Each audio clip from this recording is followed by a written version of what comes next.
las características de la ofrenda. Y Moisés debía recoger una ofrenda en el pueblo voluntariamente y de corazón. Es decir, era algo dentro de lo que no debía haber ningún tipo de presión, ni de exigencias, ni de extorsión. Sencillamente el que quería darla, la daba, y el que no quería, no la daba. Pero no había nada malo en darla o no darla. Solamente era una disposición voluntaria del corazón. Y esa ha sido la característica de la ofrenda a través de toda la Biblia. Que se le apliquen hoy en día exigencias y reglas y extorsiones, no quiere decir que eso es original bíblico. Esos son cosas que viene arrastrando la ofrenda a través de la historia. Hemos venido analizándola sin ningún tipo de presión y de exigencia, sino como Dios mismo la estableció en aquel tiempo en el pueblo de Israel. El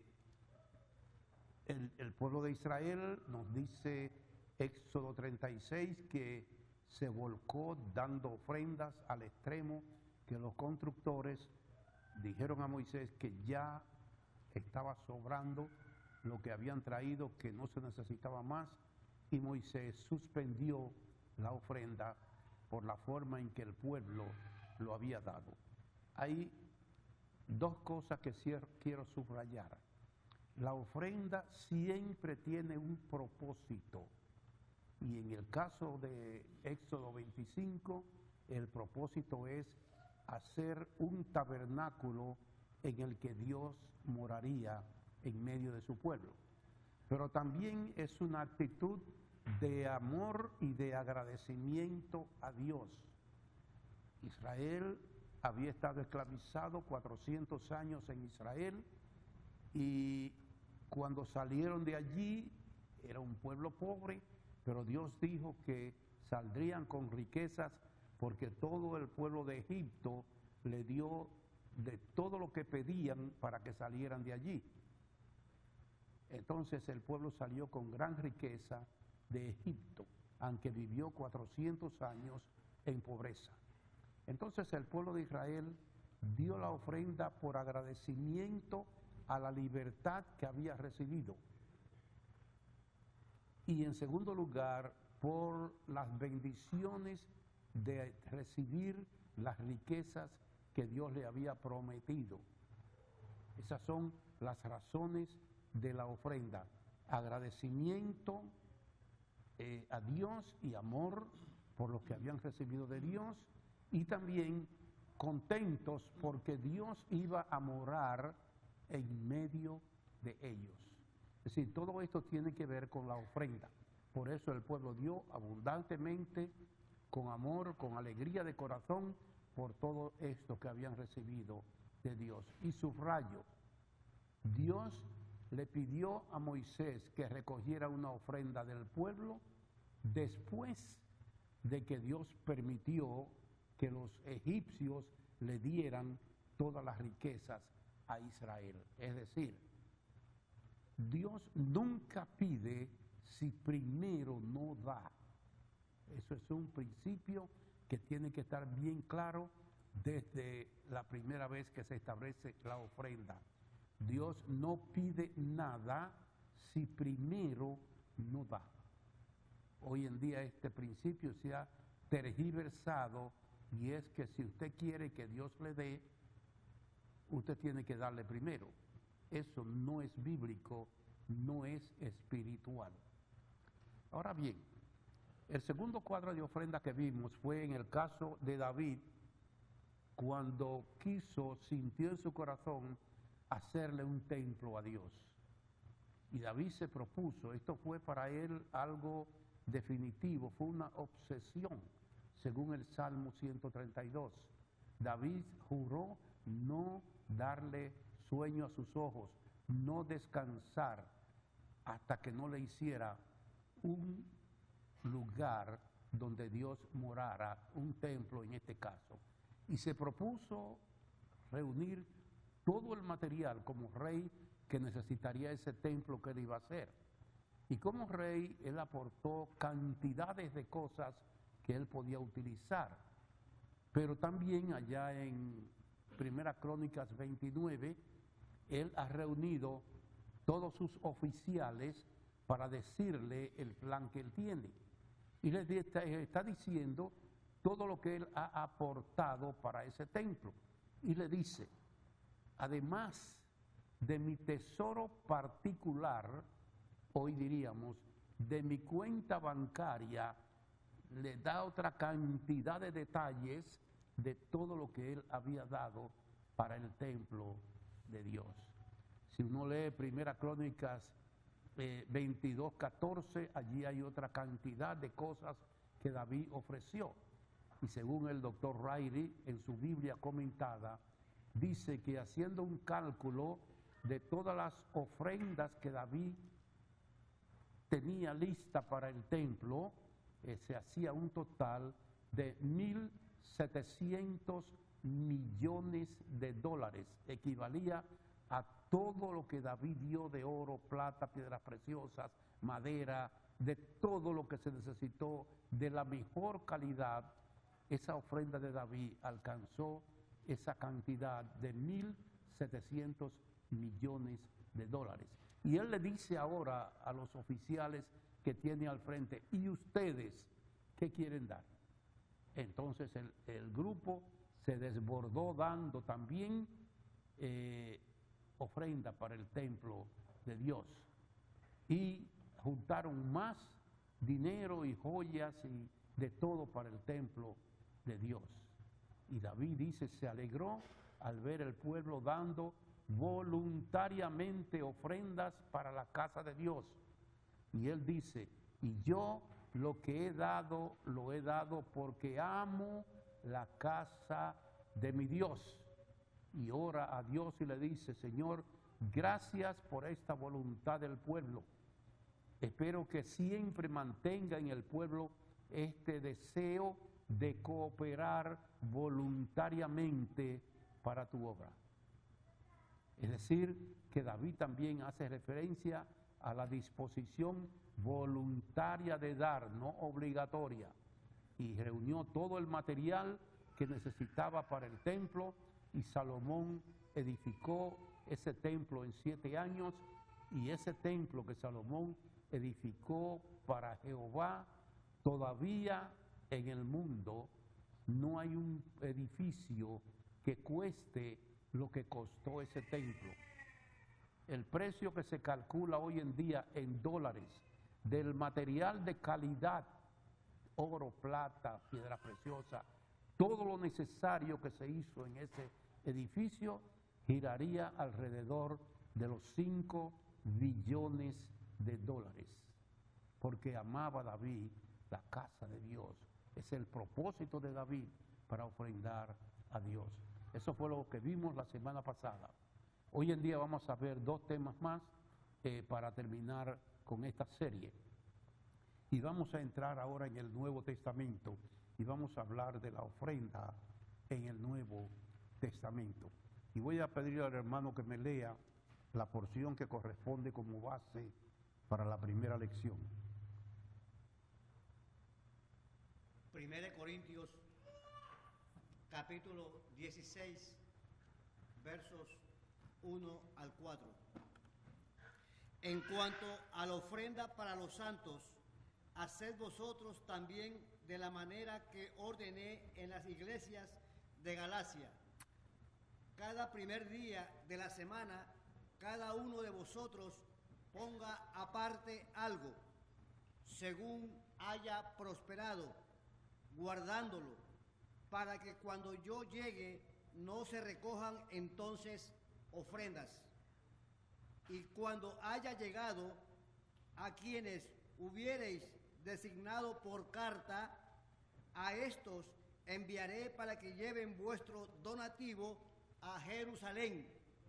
Y si fuere propio que yo también vaya, irán conmigo. Muy bien, gracias hermanos. Ahí tenemos la porción, frase popular que usamos para la ofrenda. Se ha hablado mucho sobre este texto, se ha establecido y siempre se refiere a la ofrenda. Pero cuando uno estudia, tiene el interés siempre de hacerse preguntas. Cuando Pablo dice aquí, en cuanto a la ofrenda para los santos, ¿a cuáles santos Pablo se está refiriendo? No se contesta esa pregunta. ¿A cuáles santos Pablo se está refiriendo? Se usa en sentido general para todo, pero no es la forma correcta. Estudiando la Biblia, yo he estado descubriendo algo que me ha llamado la atención. Leer la Biblia sobre la historia o sin tomar en cuenta la historia, lo que está sucediendo en la historia, en el mundo, en el momento en que se está escribiendo la Biblia, leerla sin tomar en cuenta lo que está sucediendo, permítame la frase, en la tierra, la historia, nos va a dejar muchas veces en el aire, porque no vamos a entender la razón por la que dice la Biblia muchas cosas si la desconectamos de la historia. Por ejemplo, ¿por qué Pablo establece ahí esa regla de recoger el primer día de la semana y con esos detalles una ofrenda para los santos? ¿Por qué? ¿De dónde sale esa idea? ¿Qué está sucediendo que Pablo se halla en la necesidad de escribirle esto a la iglesia? Muy bien, vamos a descubrir eso. Vamos a comenzar a leer en el libro de los Hechos, en el capítulo 11. Vamos a ver por qué Pablo establece esta ofrenda. Hechos, capítulo 11. El hermano me va a leer unos versículos ahí. Hechos, capítulo 11, versos 27 al 30. En aquellos días, unos profetas descendieron de Jerusalén a Antioquía, y levantándose uno de ellos, llamado Agabo, daba a entender por el Espíritu que vendría una gran hambre en toda la tierra habitada, la cual sucedió en tiempo de Claudio. Entonces los discípulos, cada uno conforme a lo que tenía, determinaron enviar socorro a los hermanos que habitaban en Judea, lo cual en efecto hicieron, enviándolo a los ancianos por mano de Bernabé y de Saulo. Muy bien, ahí tenemos la primera referencia que hay en el Nuevo Testamento sobre ofrendas. Las circunstancias, esto es la historia, las circunstancias. Dice ahí quién gobernaba en ese tiempo. Ese rey gobernó en el año 46 del primer siglo, de la era cristiana. La iglesia tiene establecido ya unos 15 a 16 años, está establecida. Había pasado el día de Pentecostés, como 16 años, sí, allá. No se menciona que la iglesia dentro de ese periodo de tiempo recogía ofrendas. Es más, ya había surgido la iglesia de Antioquía, que fue la segunda iglesia más grande que hubo después de la de Jerusalén, que se formó en Pentecostés. La segunda fue Antioquía, y allí estaban ministrando Bernabé y Pablo. En una reunión de ellos, estos profetas, especialmente Agabo, dice, dirigido por el Espíritu Santo, le informa que va a haber una gran crisis en toda esa área y se perjudicaría más que todo el área de Judea o de Jerusalén, donde estaba la iglesia principal, la primera, la más grande, que iban a sufrir mucho ellos. Y entonces estos hermanos de Antioquía hacen una ofrenda y la encomiendan en manos de Pablo y Bernabé para que se la lleven a los hermanos de Jerusalén. Ahí está la crisis. ¿Qué sucede? Que partiendo de ese momento y que Pablo y Bernabé llevaran esa ofrenda a Jerusalén, Pablo se propone un proyecto y es de reunir entre las iglesias gentiles, que no eran judías, una ofrenda, recoger una ofrenda entre los hermanos de las iglesias para luego recogerla cuando él las visitara y que esa ofrenda los ancianos autorizaran quién la debería de enviar a Jerusalén. Dice, donde leímos en Primera de Corintios otra vez, cuando Pablo dice que había hablado a las iglesias de Galacia. Léame esa parte otra vez. 1 Corintios capítulo 16, verso 1. En cuanto a la ofrenda para los santos, haced vosotros también de la manera que ordené en las iglesias de Galacia. Muy bien, hasta ahí. Es decir, que Pablo venía haciendo ya la campaña entre las iglesias para comenzar este proyecto. Vamos a pasar ahora a 2 de Corintios, el capítulo 8. 2 de Corintios capítulo 8, versos del 1 al 6. Asimismo, hermanos, os hacemos saber la gracia de Dios que se ha dado a las iglesias de Macedonia, que en grande prueba de tribulación, la abundancia de su gozo y su profunda pobreza abundaron en riquezas de su generosidad.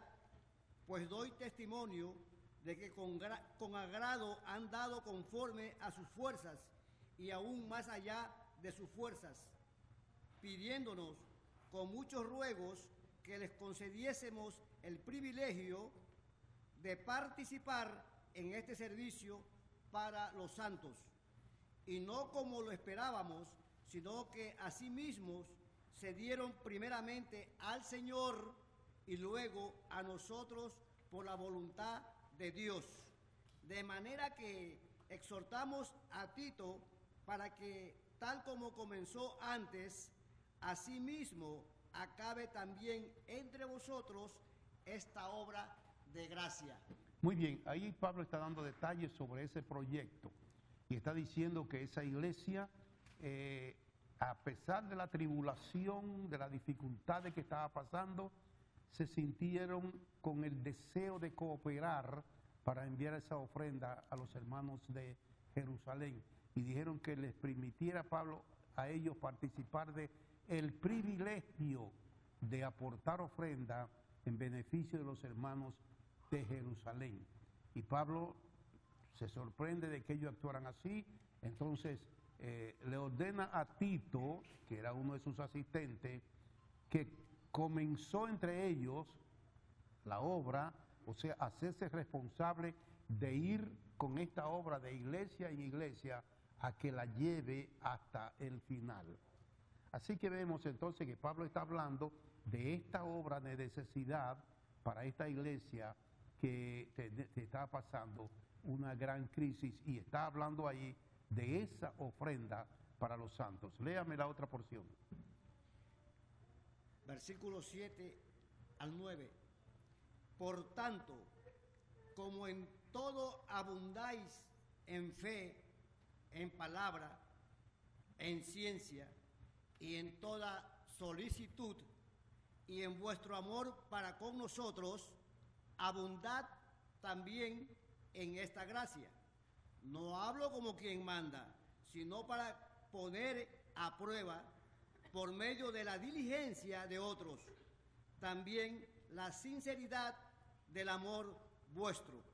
Porque ya conocéis la gracia de nuestro Señor Jesucristo, que por amor a vosotros se hizo pobre, siendo rico, para que vosotros con su pobreza fueseis enriquecidos. Muy bien, ahí Pablo le toca otra vez y trata de motivarlos y le advierte que el amor de ellos puede alcanzar a los otros hermanos.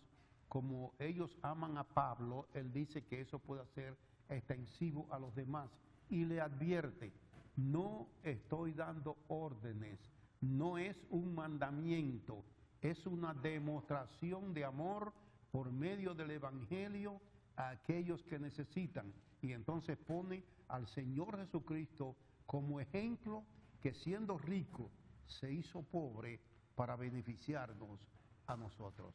Léame la otra porción. Versículo 10 al 15. Y en esto doy mi consejo, porque esto os conviene a vosotros que comenzasteis antes, no solo a hacerlo, sino también a quererlo desde el año pasado. Ahora, pues, llevad también a cabo el hacerlo, para que como estuvisteis prontos a querer, así también lo estéis en cumplir conforme a lo que tengáis. Porque si primero hay la voluntad dispuesta, será acepta según lo que uno tiene, no según lo que no tiene. Porque no digo esto para que haya para otros holgura y para vosotros estrechez, sino para que en este tiempo, con igualdad, la abundancia vuestra supla la escasez de ellos, para que también la abundancia de ellos supla la necesidad vuestra, para que haya igualdad. Como está escrito, el que recogió mucho no tuvo más, y el que poco no tuvo menos. Muy bien, ahí Pablo le está haciendo una buena comparación. Él dice, no están obligados a hacerlo, es voluntariamente, y no dándolo todo, sino compartiendo con lo que tienen, de tal manera que se haga un equilibrio entre los que menos tienen y los que tienen, pero que nadie quede en escasez, sino que haya un equilibrio entre uno y otro. Ustedes le van a suplir lo que ellos necesitan y ellos le van a suplir a ustedes también. ¿En qué forma? Si ellos no tienen.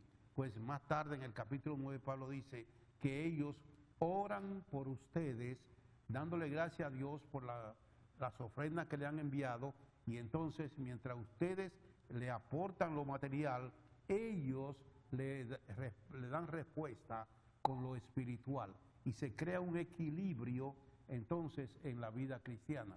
Así que Pablo está hablando muy claro sobre esta ofrenda que se está recogiendo. Léame la otra parte. Según de Corintios, capítulo 9, versos 1 al 4.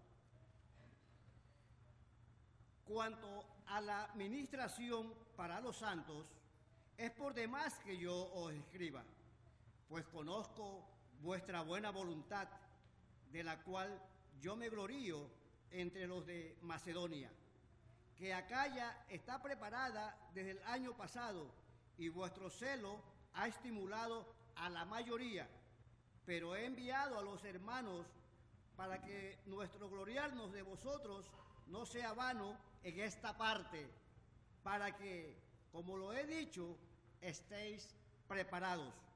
No sea que si vinieren conmigo algunos macedonios y os hallaren desprevenidos, nos avergoncemos nosotros, por no decir vosotros, de esta nuestra confianza.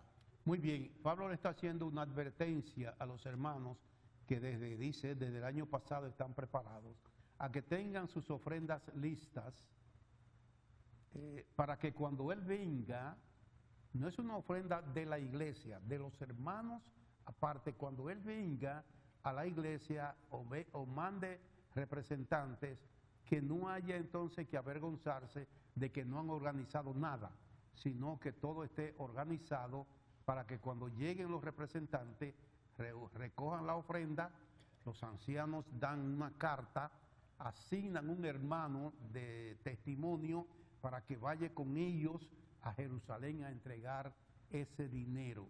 Es decir, no es la iglesia que está haciendo el esfuerzo, son los hermanos de la iglesia, apartando en su casa algo de lo que ganan, como dice 1 Corintios, para cuando Pablo venga, no estén, dice allí, y es importante esa observación, para que cuando yo llegue no se hagan ofrendas. Es decir, la iglesia no recogía ofrendas y Pablo no quería que cuando él llegara comenzaran a pedir entre los hermanos, sino que ya todo estuviera listo en las casas de los hermanos y que ese día lo trajeran a la iglesia para recogerlo y enviarlos a Jerusalén. Termíneme ese capítulo ya. Por tanto, versículo 5 en adelante, por tanto, tuve por necesario exhortar a los hermanos que fuesen primero a vosotros y prepararse primero vuestra generosidad antes prometida, para que esté lista como de generosidad y no como de exigencia nuestra. Pero esto digo, el que siembra escasamente, también segará escasamente. Y el que siembra generosamente, generosamente también segará.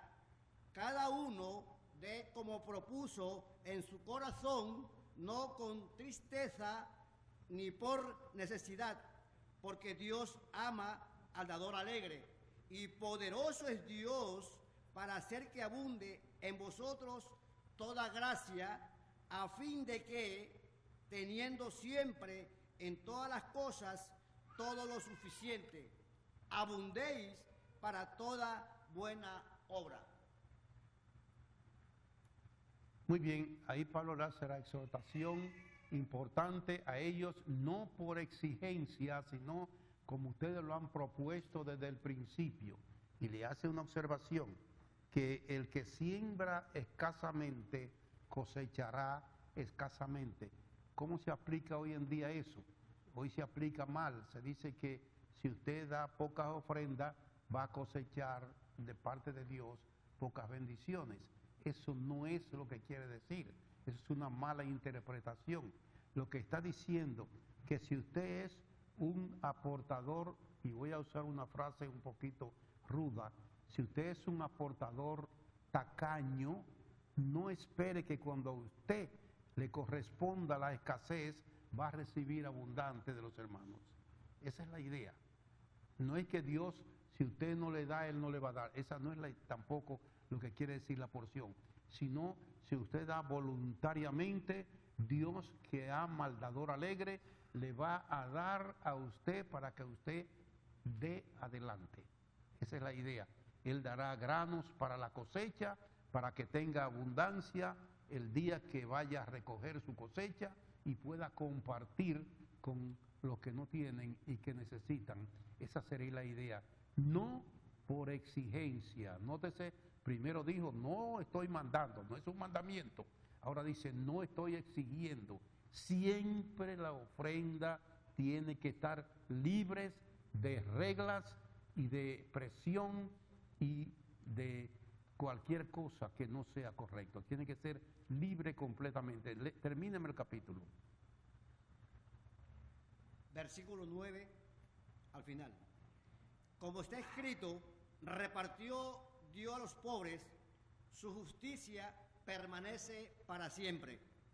Y el que da semilla al que siembra y pan al que come, proveerá y multiplicará vuestra sementera y aumentará los frutos de vuestra justicia, para que estéis enriquecidos en todo para toda liberalidad, la cual produce por medio de nosotros acción de gracias a Dios, porque la administración de este servicio no solamente suple lo que a los santos falta, sino que también abunda en muchas acciones de gracias a Dios. Pues por la experiencia de esta administración glorifican a Dios por la obediencia que profesáis al Evangelio de Cristo y por la liberalidad de vuestra contribución para ellos y para todos.